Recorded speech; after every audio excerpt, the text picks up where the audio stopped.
Hey, AfterBuzzers and Bold Type fans, we are here to talk about Season 3, Episode 3, Stroke of Genius. Is Kat going to run for city council? And Jane is spicing it up in the bedroom. We cannot wait to discuss all that and more just after this. You're tuned in to AfterBuzz TV, the ESPN of TV talk.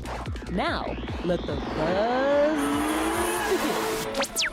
Hello, my lovely ladies, and happy Tuesday! Woo, happy Tuesday! Guys, we have an amazing special guest joining us, Veronica Valencia! Hi, everyone. I always like to thank the ladies of the Bold Type for thinking of me whenever, I can come onto the show because I love it and I love to talk about it. So thank you. So happy to have you here. Obviously, we're missing our lovely Nakia, but Veronica is an amazing fill-in, and hopefully every time we've got a missing panel member, we can just shuffle you in here. Yes. It'll be great. Hey guys, Nasta here, and we are back with the lovely Krista Flentji. Hey guys, Krista here. And Karla Beltran. Hey, what's up, guys? And we're gonna get right into it. And make sure you stick around because Karla has some amazing news and gossip with a fun little surprise for you, so you won't wanna miss it. This is true. She teased it earlier. And I did. Yeah, we're excited. I want to know so We don't bad. even know what the surprise is, so we're excited. Alrighty, let's just kick it off with the spiciness in the bedroom. How did you guys feel about Jane catching Ryan technically watching porn on her laptop? Speechless. Karla was the definition of speechless there. I mean, that's a typical relationship thing that not all the time, but a lot of the time will come up. It sucks that it happened to her while she was at work. Yeah. And she kind of had to confront it in front of like a bunch of employees. But And her boss. Yeah. I think that she handled it very well. She did. Yeah, she was just gonna. First of all, she was very confused, which was a dead giveaway that it wasn't hers. But also, I think that the way that she went about it to talking to Pinstripe, it was like very like subtle. It wasn't like, hey, so you've been doing this with my computer. It was very like laid back, and I feel like she tackled it the right way. Yeah. I appreciated her curiosity of, she obviously knows that this thing is happening, but she's curious as to, how she views their sex life and how, what kind of stuff he's into. And I think that's very interesting and helpful in the relationship conversation. Also good for her that good for her workmates who see this as kind of a normal thing. They don't make her feel weird or uncomfortable and think that, what he was watching was totally out of left field. Yeah. Yeah, no, I agree. I think she did approach it right, because she could have immediately texted him or came up to him and been like, why were you doing that on my computer? Yeah. So I think her just kind of making light of it and joking about it the way she did was perfect, because she could have really made him upset or like feel uncomfortable, which, yeah. But I did like that, so I think they handled it well. She wanted to kind of, reach him on his level, figure out how they can come together as a couple and tackle this together. One thing I did have a question for you ladies, though. Did you guys find it a little rude or maybe too much that he's doing this on her work laptop? Yeah, I think he could have done it on his phone that one time. I think that would have been okay. Especially because they said it was from 7:55 a.m. to 8:10 a.m. Come on, dude. That was a quick one, yeah. It's Look on your phone. Yeah, I don't know. I didn't like that. And also, I don't know what sites he was on, but then obviously he's risking her computer, throwing. I'd be more mad about the viruses that were popping up than the fact that he was looking at porn on my computer. I'd be like, exactly. No. And your work computer. Yeah. Yeah, it's your work computer, which is obviously, you can get in trouble for those things. There's different logins you have to use, so I don't know. And I also just kind of wanted to piggyback off of what you all were saying. It's like, it's very dangerous that it was her work computer, not just because people can see it, but she is a writer. Yeah. That is her lifeline. If she were to get a virus and it were to go down, like, what would she do? Totally. She'd be mad. Yeah. Yeah, exactly. I'm surprised they didn't have more of a fallout as to, like, what happened to the computer, but clearly it's clean, it's fine. And this kind of just spices it up for them. They talk about Jane feeling a little too vanilla in the bedroom. So they just suggest doing this fun activity of adult content together. Spicing it up. They're trying new things. And I think this is something that is Jane's character is always trying to learn and step out of the box. Yeah. And she's constantly challenged to face things that are a little bit out of her norm. Just like we've had things happen with either Jane or Kat of things she doesn't really 100% agree with. She does do a great job of opening the box and really trying to figure out where that person's coming from. Yeah. And I think that kind of has to do with her being a writer, because she's got to always dive deep into what is actually going on there. Alrighty, moving on. But before we do, we just want to thank you guys. You are amazing, and we love you. And Krista's going to tell you why. Yes, guys, before we move on to our next topic, we just wanted to thank you for making us the ESPN of TV Talk. But for us to continue to grow, we could use your help. So if you're watching right now on YouTube, give us a thumbs up, like, comment, engage, subscribe. On iTunes, rate us. We're also on Spotify. We love engaging with you. We love the show. That's why we do what we do. So the more you talk and get involved, the more we get involved. And we see everything you're saying. I'm on the live chat right now. So yeah, just join the conversation. We love talking with you guys. Definitely. Please do. And like Krista mentioned, if you are listening to us on iTunes podcast, please give us a 5-star rating and tell us why you are enjoying the show and anything you might want to see for the future of the season. Alrighty, let's get into Sutton. Something that I have to say that it's not a pet peeve, and I'm so appreciative that this character does kind of get things to go for her, but every time there's an issue or something comes up, it always goes her way. And I'm like, can I get some of that luck? You know what I mean? She does have great luck. This is true. I have to completely agree with you, Allie, because I even remember a couple of episodes ago, it's just like Sutton, it always turns out her way in that people are always responsive and like thankful to the job that she did. For example, obviously this episode with the dress, and then I always think back to the last couple episodes where, you know, she unfortunately was the other woman and she addressed the other partner and the partner was grateful. So she's very lucky that things go in a positive way for her. Mm-hmm. I agree. I mean, she gets everything. She got the man, she got the job, she got the clothes. Like, what does she not have? You know, now that we're discussing it, I actually wonder if it's supposed to be a reflection of her personality, you know, because she's a very strong, independent woman and she says what she feels and she does what she feels. Mm-hmm. And I think now that we're kind of breaking this down, it's making me realize that they're showing that if you are a strong and independent woman, you can get things that you work hard for. Yeah. And that's kind of what Sutton's character is exactly. She's a hardworking woman. She never had things handed to her growing up. And she's driven. And they're showing that good, positive energy and hard work can pay off. And it wasn't until this very moment that I'm putting those pieces together. But I think the writers obviously know what they're doing, and that's why they want to give us that reward, is because if they show that you push boundaries in a good way in the workplace, it could possibly turn out in the positive end for you. Yeah. Which leads us to the fact that she totally redesigned this dress. And I didn't even think about it in the designer's eyes until she had to have that conversation. Same. And it's wild because it's true. What she had changed wasn't just for the photo shoot. It wasn't just for Scarlet. It's an entirely produced product that you would have to change manufacturing in order for it to come out for customers to use and to buy. But I thought that was kind of a fun fact that they threw in there because, you know, obviously all the time you look in Teen Vogue magazine, it's tagged there where you could buy it, how much it would be. So I thought that was a fun little tidbit they threw in there. Alrighty, so kind of moving on into her wanting to really become a designer and putting that energy out into the world. I've got to say, she has won the lottery in the mentorship program. Oh, yeah. Definitely. I love Oliver. Oliver's the best. He's like the perfect combination of like the strict boss, but also he's got love and he knows when to use it. He knows when to be like, okay, I'm your boss. This is what we need to do.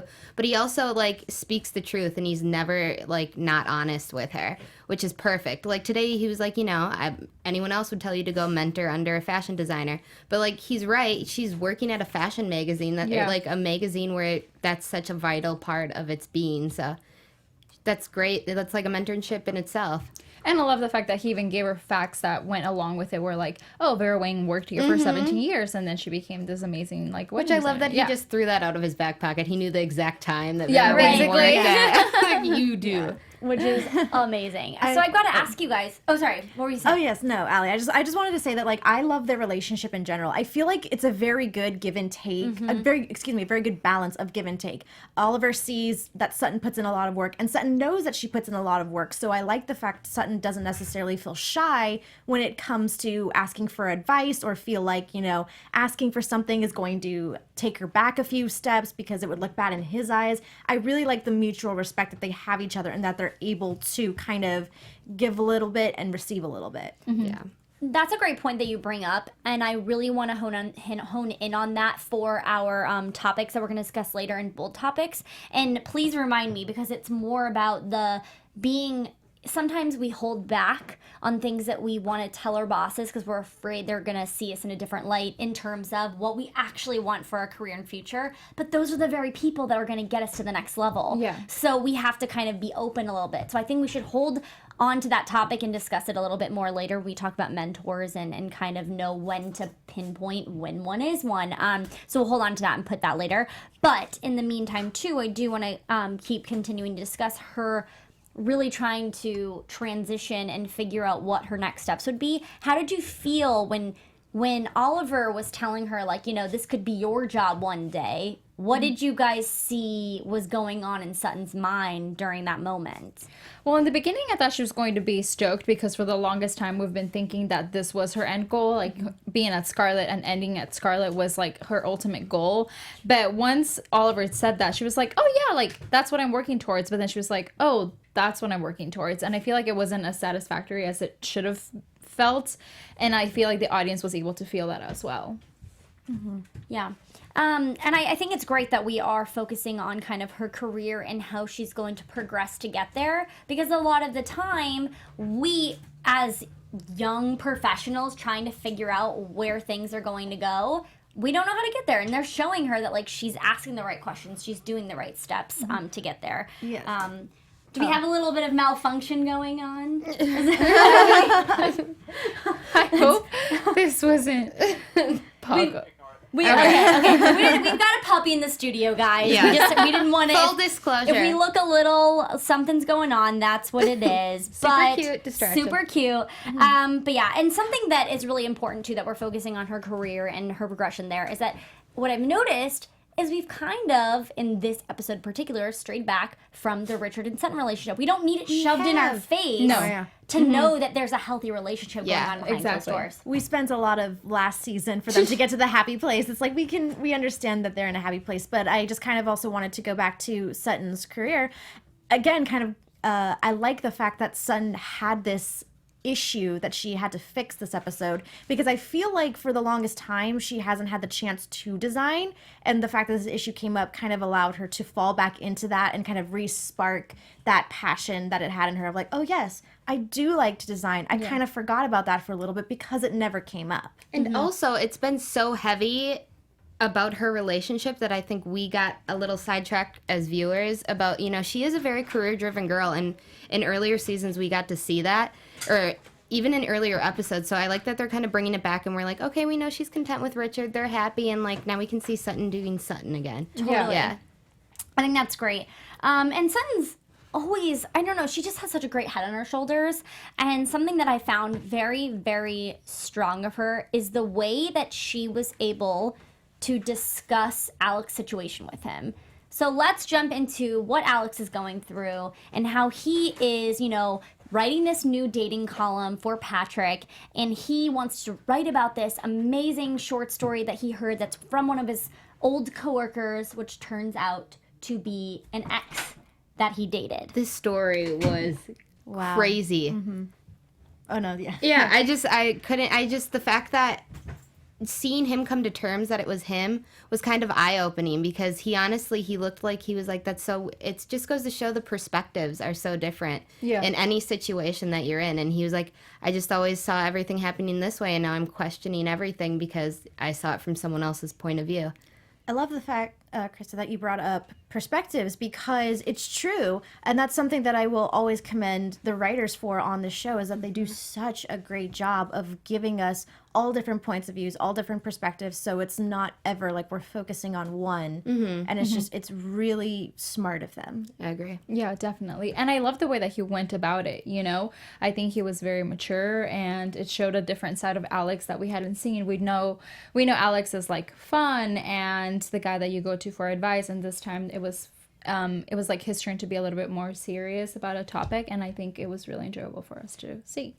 Definitely, and to see at the end that the payoff for him was the fact that Kristen was able to reach out and say, I'm glad I have an ally in you. And I think that's what he was searching for at the end of the day, and I think the fact that he got that was kind of what he was looking for. I agree. But I do think that the advice that he got from the girls, and especially Sutton, was very eye-opening for even me as a viewer, because I was listening to what she was saying, and when she did open up that second perspective into looking into this situation, I think that it kind of is a learning lesson for any situation going on. So you always should like look at it from both point of views of like what could be going on. And that's a great takeaway.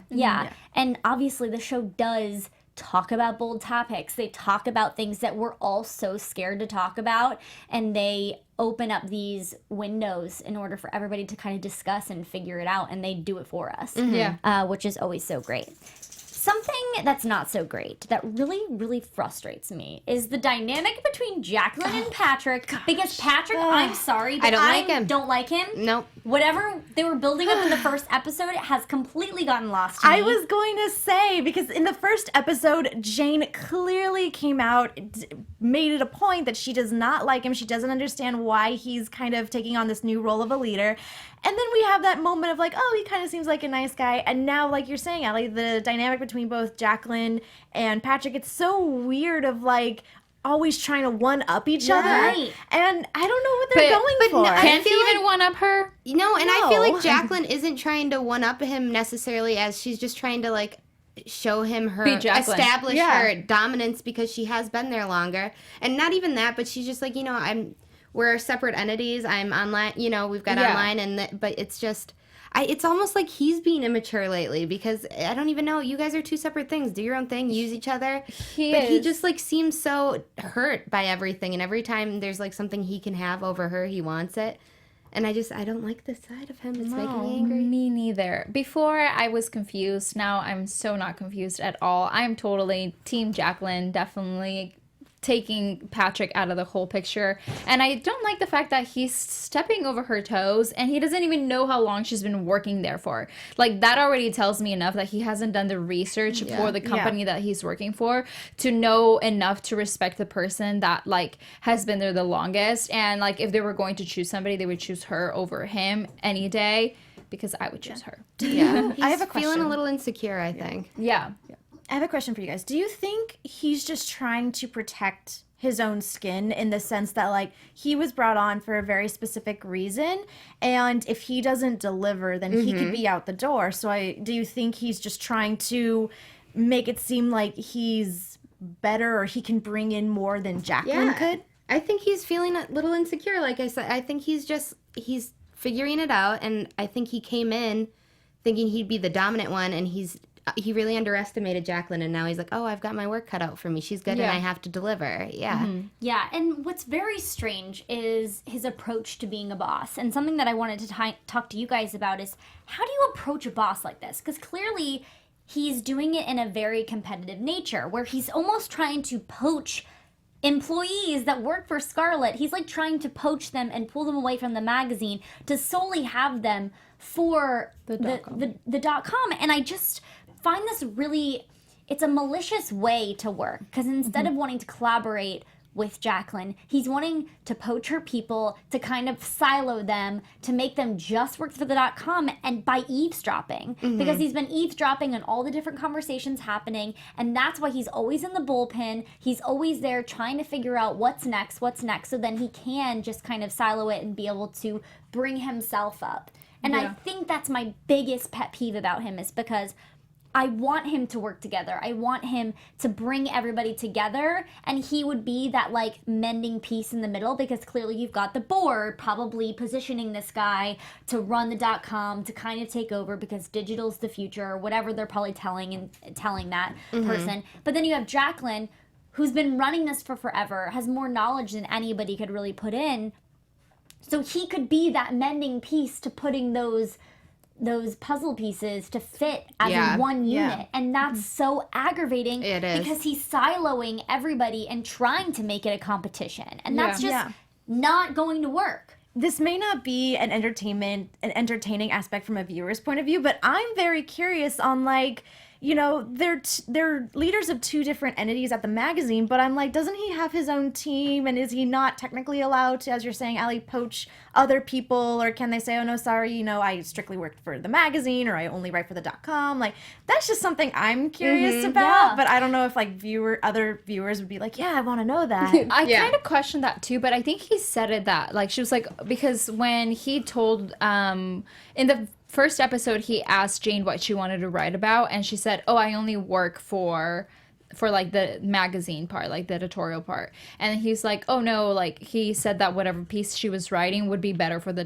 .com. So I think it would depends on like the topic of the pieces and where they would, I guess, perform better. Yeah, you also think you could cross articles. Yeah. So I don't know. I think it's just an interesting way of how they're going to go about this, because let's not forget, at the end of season 2, the board wanted to get rid of Jacqueline, and that's because that mean lady, whatever, I forget her name, the mean lady wanted to get rid of her because she was posting things and doing things that she didn't like.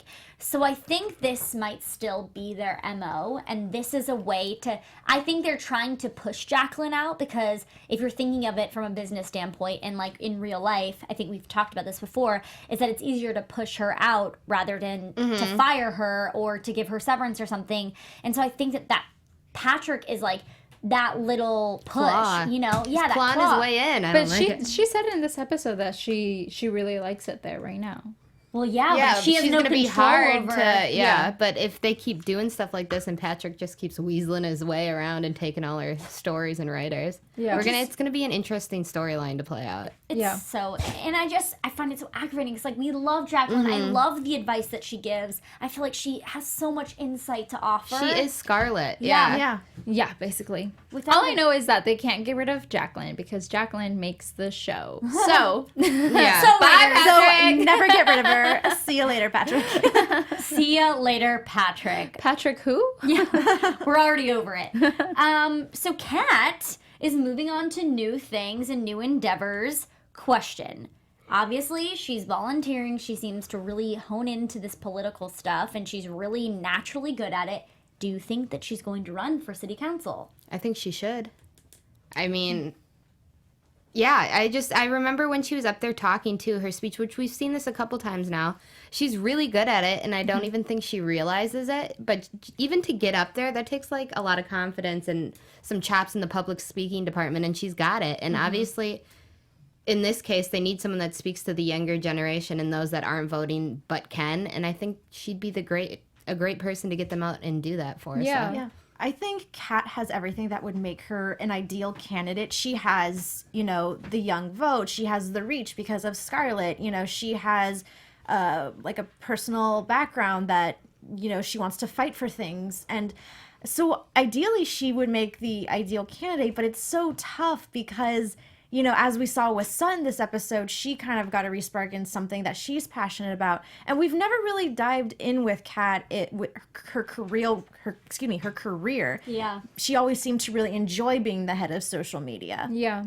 So for me, it's kind of like what we were talking about for Sutton, where she had this goal of like working at Scarlet, but then she's like, well, actually, I'm a really good designer. And I think it might be the same thing for Kat. I think that being the head of social media is awesome, and it is a great job, and a lot of people would die to have that job. But once you've been doing something for a while, you always want to like improve, and you always want to have another goal to like go towards. So I think that I think that she should run. I mean, this is more of like a prediction. I think she will run, and only because she should be doing like more things than just being like the social media. She could technically still do both. Yeah, too, yeah, so. Exactly. There are no limits. Yeah. I think it'll be really fun to see kind of where she goes with this. And I think this is kind of what she's been leading towards, is all the change and everything that she's been going through. But it's gonna be really fun to kind of see how that pans out for her. Alrighty, guys, we are going to get into one of our favorite segments that we do every week, which is our bold topics. Woo. These are the topics that they kind of overlay throughout the episode, and we kind of pinpoint a couple and we discuss them with you. So, Karla and Krista, do you want to jump off with the first one? Yeah. Yes. Okay, we'll start with the first one, which is between goal and passion. So basically, Sutton has this goal of like working at Scarlet, but she also has this passion of designing. So my question to you guys is, would you go after your main goal, the one that you're already there and you can grow and it's like reachable, or would you go after your passion, which is something that you would completely have to start over? That one's hard, but I think it's one that we all struggle with because obviously we got to pay our bills, you know, and the 9 to 5, which is whatever you're doing to make that money, is like so hard to leave, especially if it's taking over time that you should be focusing on your passion. So it's just like finding that balance. Yeah. Or if you're lucky enough to find a 9 to 5 that is your passion or that correlates to it. But yeah. You should go after both if you can to make it work, so you like don't lose sight of, you know, paying stuff off. But I think in Sutton's case, it's kind of difficult because her goal and her passion have similarities. Like her goal, you know, with being at Scarlet and working at Scarlet and basically, you know, Oliver saying, oh, you might have this job one day. Like, that's not a bad thing. Mm-hmm. And her passion is very similar. It'd be different if it was like, you know, I'm working in retail, but my passion is to, you know, be like a pro surfer. That's very different. But, you know, it's like there's not much similarities there. So you kind of feel like, yes, I would want to more so achieve and go towards my passion. In Sutton's case, it's difficult, like I said, because she can kind of have the best of both worlds because her goal can help her achieve her passion. Yeah. Yeah. Totally. I think that, you know, having to choose between our goals and our passions is something that we all struggle with, because the societal norm is to, all right, find something that's going to get you a job, graduate college, get a job, have a salary, get a 401k, be stable, you know what I mean? But I think something that's really great that we've kind of been able to open our eyes to is that you don't need to choose. Yeah. And you can change your career path if you want to. You can find something along the way that might, you know, deter you to a different area or of expertise that you never even knew was possible. And I think that's what's so important about this show too, is it's kind of giving you a glimpse of that with Sutton, but then showing you with Kat that you can do both. You can do politics and you can do fashion. You don't have to choose one lane. You can kind of do it all if you have the bandwidth to do it yourself. So I just think that, you know, with your goals and your passions, sometimes they can be one and the same, or if they're entirely different, there are ways for you to make that possible. It's just about making the time and carving out that energy and figuring out how you're going to make that possible to work. Yeah. One of the things I absolutely loved about this particular topic was exactly what Oliver said to Sutton, which was, you know, Vera Wang worked X amount of years at Vogue before they went on to working in fashion. And I think that's so important because I think sometimes people get consumed in the idea of like, I need to be, you know, this by the time I'm 27, you know, otherwise it's too late for me. And I think it's a good way of showing of like, hey, age is but a number. You can start over if you need to. And, you know, people are where they are now, but it took them years to get there. And I think that's very important to see that we sometimes miss because we're so consumed with trying to get places quickly. Yeah, it's so true. Everyone's on a different timeline, and I think it's just important to remember that. Yeah, and we're all guilty of it. I know all of us are so worried about our age and where we're going to be next, and kind of everybody wants to be the youngest of something. But knowledge is built over years and over experience. And so it is really important to be able to figure out what that, like, you know, to be able to have that knowledge in the path of be able to be where you want to go. Yeah. And I want to jump off of what you were saying about that age doesn't really matter. And it's true. There's this quote that says that you're never too old to dream a new dream or to set a new goal. And like, you know, you could be 30 or 40 or 50 or even 60 and you're like, oh, you know what? I want to start doing this. And if you have the drive to do it and if you have the passion to do it, you can literally do absolutely anything that you set your mind to. Like this goes to anybody and everybody. So I think that you don't necessarily, I agree with you guys. I don't think that you have to choose, but if you can be in something that hopefully leads you to be to the next step of what you want to do, then that's great. But I think it's healthy to always have like different goals that you're setting for yourself, because that way you keep yourself driven towards something. And like you need to be grateful for where you're at right now, for where you're going, and then like remember that once you get there, like enjoy that time, but also keep moving forward. Like don't just stay stagnant. Because I think that's when you're like, you start struggling with like, oh, like I don't know if I'm doing what I'm supposed to be doing. Definitely. I think there was something I read one time where it was talking about how we get so worried if, you know, our passion or like our dreams had changed. Yeah. Because we're like, oh, I had this dream my whole life. And then you get worried in your head because that dream has now changed into something different. But that doesn't mean you failed. It just means that along your way and along your journey, you found something else that you're more passionate about that you should pursue. You don't need to stay in one lane. Yeah. You can branch off into all the many branches that you want to. Love these bold topics. I know. We get so passionate about them. Alrighty, let's move on to the next one. The next one is, would you want to know if your partner is watching adult content? Would you? I personally really like this question because I think it's so normal. I think, you know, watching adult content in a relationship or even as an adult is completely normal. I don't know at what point it ever became like, oh, this is very wrong to be watching pornographic content, but I like the fact that it's bringing it up of like, it's normal. You know, if you're in a relationship for a period of time, sometimes you want to like switch things up. And I think it's just more, it could be more fun to kind of get an idea of what your partner is into, so that way, you know, you can have those discussions as opposed to kind of feeling like guilty that I don't want to put this in the wrong way, but feeling guilty that like you are kind of sticking to one thing in the relationship instead of branching out. Yeah. No, I feel you. I like that they definitely tried to normalize the topic, which it is, I feel like this topic has always been one of those that either people don't want to talk about or they will openly. But I just think, again, it's like very variable and dependent on the relationship. But I think if you're comfortable with each other, that's something you should be able to talk about. If you know, I think it's an open book. You should be able to discuss what you're doing and what the other's doing if you want to. And no one should like judge you for that. Wow.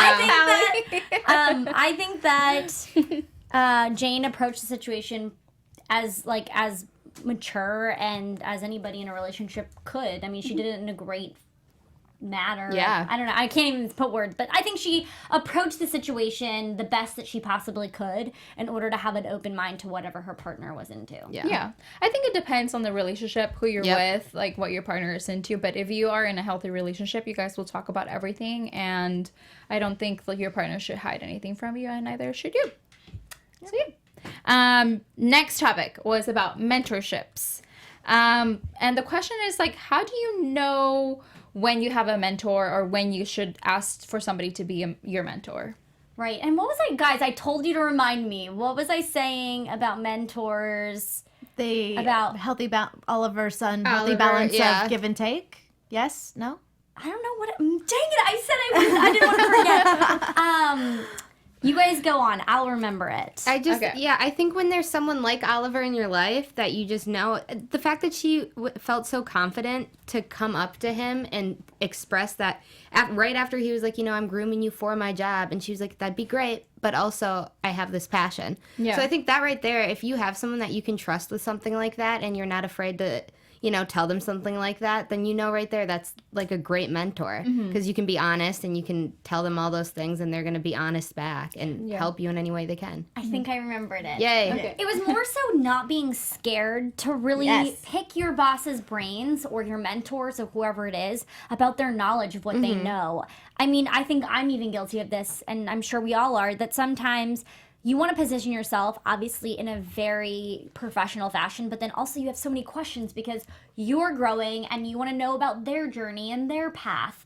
And so I think Sutton went about it in such a great way of, you know, kind of putting it out on the table of what she wanted. Obviously, they've already built the rapport. You don't want to do that like after meeting someone for the first day, but they've built the rapport, they've built the relationship where she felt comfortable enough to be able to approach something that she's really passionate about. And I think that's really important. Like, we shouldn't be scared to ask about something that's tangible. This is clearly a tangible line for her, as long as she obviously has the talent, but she has all of the resources there to make it a possibility. And like Oliver was saying, he knows that she's not going to leave overnight to become a fashion designer. That's not how it works. And he is going to be able to help cultivate those relationships, help her grow, help her, get her feet on the ground. And he's kind of doing that now with her being able to attend these meetings and make the relationship with other designers. And I think he's doing a phenomenal job of giving her the opportunity and giving her the chance to mess up. You know, he's given her so many times where she could have just freaked out and been like, I can't do this. But she's taken every single challenge and obstacle. And when there's been a wall that she's hit, she's been able to talk to him about it. Doesn't matter if he's going to be happy or sad or mad or whatever, like they've been able to discuss this. And obviously not everybody's blessed with a mentor like that. But I think the show is showing you, like it always does, is that when you do have somebody like this in your life, you should utilize them and utilize the relationship to help each other. Yeah. Yeah. I just kind of wanted to say that I think Sutton approached it in a very strong way, as opposed to saying like, oh, Oliver, I want to go into fashion. Can you please, connect me or something? Kind of being more direct of like making it seem like she's leaving. She went about it in a way of like, can you please advise me on what I should do next? And so I feel like timing is everything, because you never want, you always want to leave a good impression with your employer or with your mentor, and you never want them to feel like you're just going to up and leave them, which Sutton obviously wouldn't. She would need more experience, but I think she went about it in the right way of saying like, hey, I need your help. This is something I might want to pursue. How do I go about it? And then because, she puts in a lot of hard work and Oliver sees that, he is able to assist her. And I feel like that's another thing. Hard work goes a long way. If you're able to do the work and do it do it well, then, you'll have a mentor that will want to help you out in return. Yeah. 100%. I think a mentorship partner, like a mentor partnership, kind of works both ways. It's like a give and take. And for me, I have several mentors, and they're all in different fields. Some of them are not even the same fields towards like what I'm heading. But I think it's very important to have somebody like Oliver who is truthful to you. And they tell you like, hey, you know what?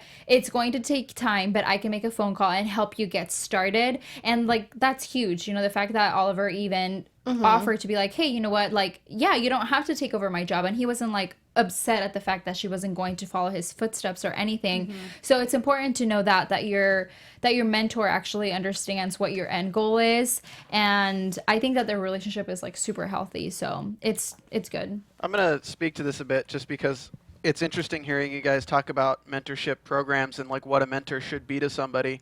And I think a lot of people in this day and age, they undervalue the kind of mentorships that they have in front of them while expecting something in return and not paying attention to what they're actually already getting in return. Yeah. You don't have to get an active like recommendation or be introduced to different people or have something given to you for a mentorship to be worthwhile. The fact that you're in the presence of people who are more successful than you, you can look at the things that they're doing and the ways they're interacting with people, and you can learn from that on its own. Obviously, it's great when they give you a recommendation. Obviously, it's great when you get to be in a meeting where there's all these big and successful people.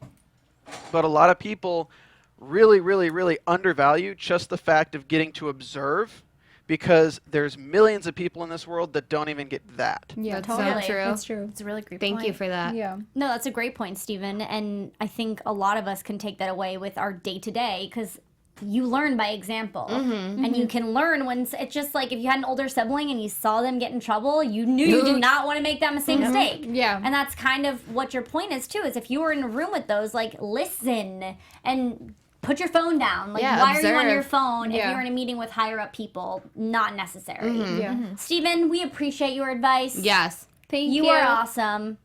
You're partly our mentor.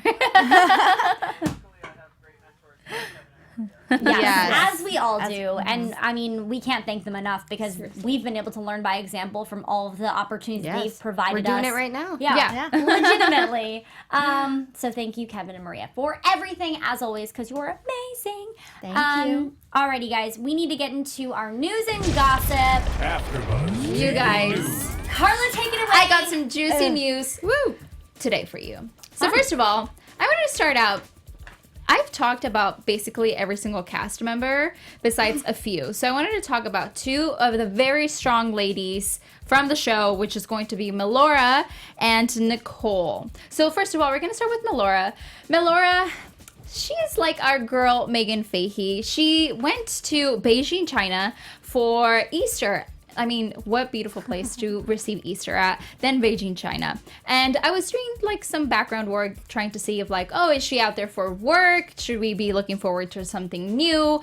Was she there just traveling with her daughters? Or was she there getting some inspiration for some music? Yes, I said music, you guys. During my research, I found out that Melora is a singer. She sang her first song when she was 2 years old. She actually wrote it and she sang it. So her mom said, I found this out on her website. She has starred in many Broadway shows, and thinking about this made me think that we should get an episode of maybe all 4 of the girls going to watch a Broadway show, and then somehow they give us some sort of like Broadway performance, because we know that the other 3 girls can sing, and now Jacqueline can sing, so why wouldn't we have an episode where they all sing?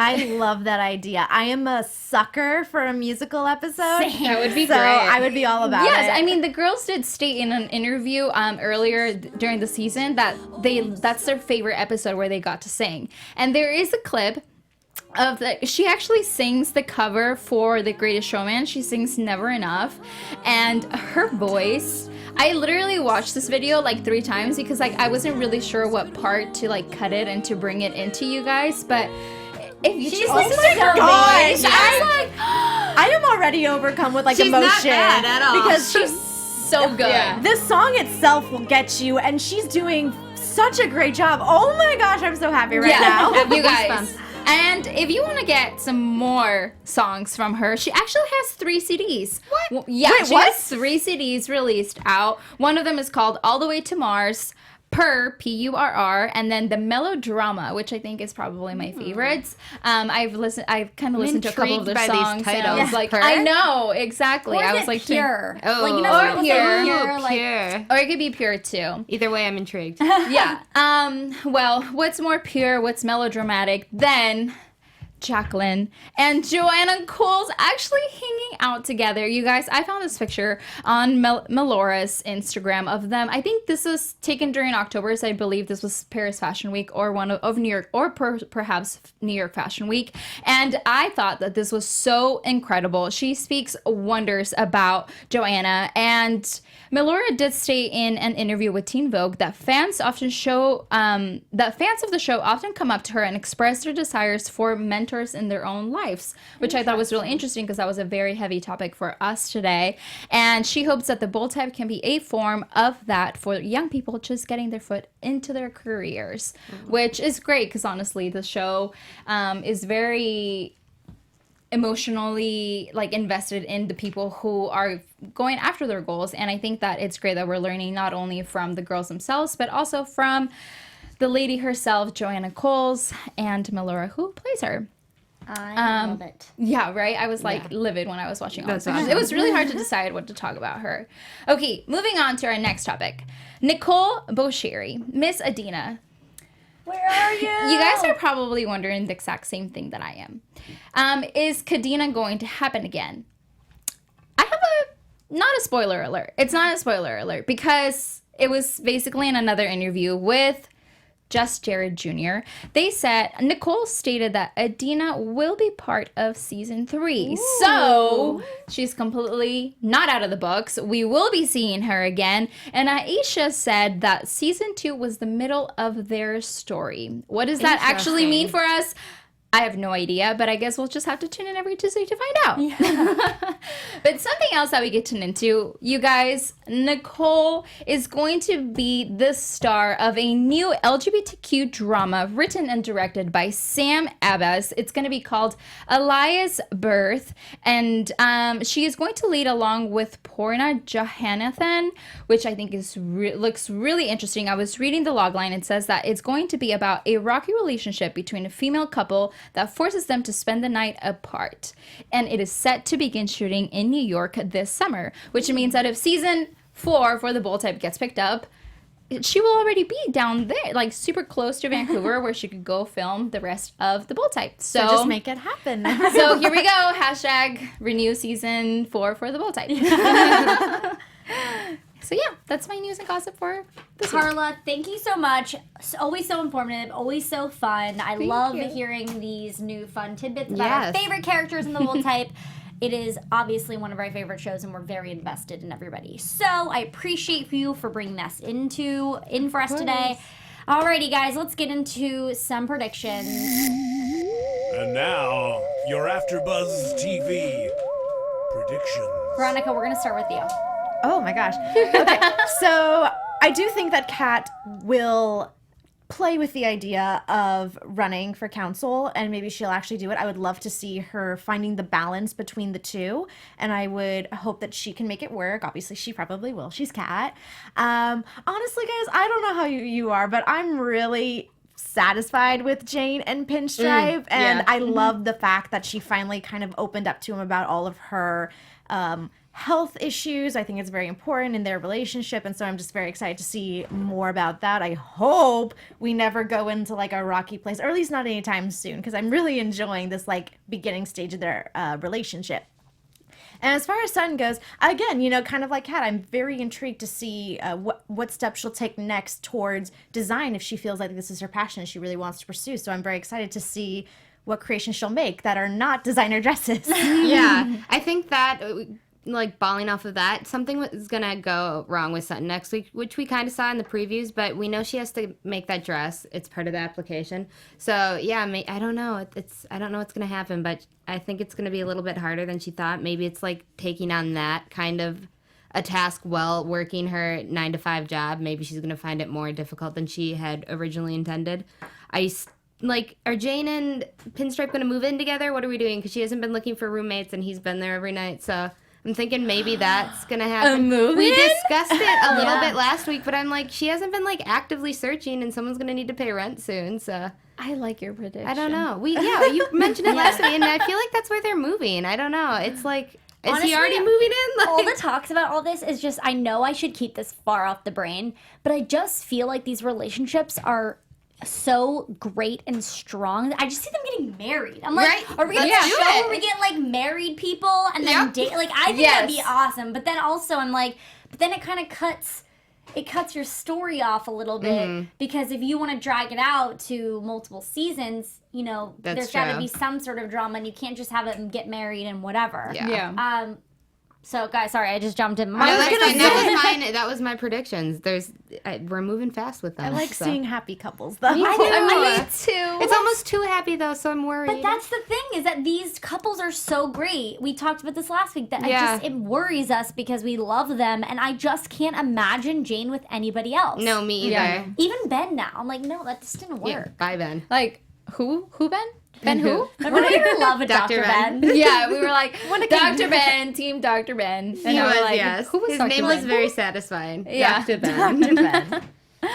Okay. I don't really like my prediction, but this is something that I thought about. I think that right now, Adina... Well, I'm actually thinking about Kat, but I think that right now Kat is trying to do absolutely everything that she can to get Adina out of her head, which is maybe she will run for city council, but I have a feeling that maybe Adina will show up during the process, and that is probably going to mess up her running for something because it might cause problems. She might get distracted. So I think that we will see Adina sooner rather than later. And as far as, I actually think that for right now, Jane and Pinstripe are going to be okay. I think the ones that are going to be seeing a little rocky road is probably going to be Richard and Sutton, which I hate to say that. Favorite! Because they are my favorite. Actually, I don't have favorites. I love them all equally. But I just think that right now, it's going to be a lot for Sutton because Sutton just moved out, and then now she's trying to figure out a new career, and it's kind of like, as if let's just say you just moved to a new place and then you're going after your passion, but now it's like she's completely starting over, and then she's with her partner, but they're not actually married, like they're kind of together. So I think that there's going to be problems within their relationship only because this is very new for her. Interesting. But like always, they'll be able to work them out. We shall see. Yes. Alrighty, guys. It is another Tuesday. Came and gone, and I had so much fun talking to you lovely ladies about the bold type. And in the meantime, where can they find you on social media, Veronica? Yeah, you can find me, Veronica Valencia, on Twitter and Instagram at it's me, Veronica_V. And again, I just want to say thank you so much, ladies, for allowing me to be on the show today. Anytime. Before I sign out, we have a couple people in the chat that just showed up. So I want to say hey to Soon Smith, who said it's her birthday tomorrow. So we all want to wish her a happy birthday. And also the Max727. Thanks for joining in at the end there, guys.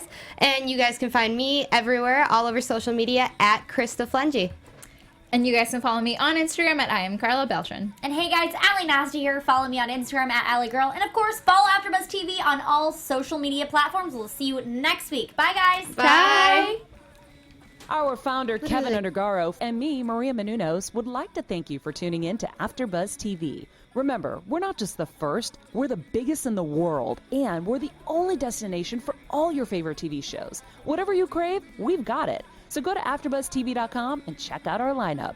Buzz you later. The views expressed herein are those of the hosts only and do not necessarily reflect the views of AfterBuzz TV or its owners or principals.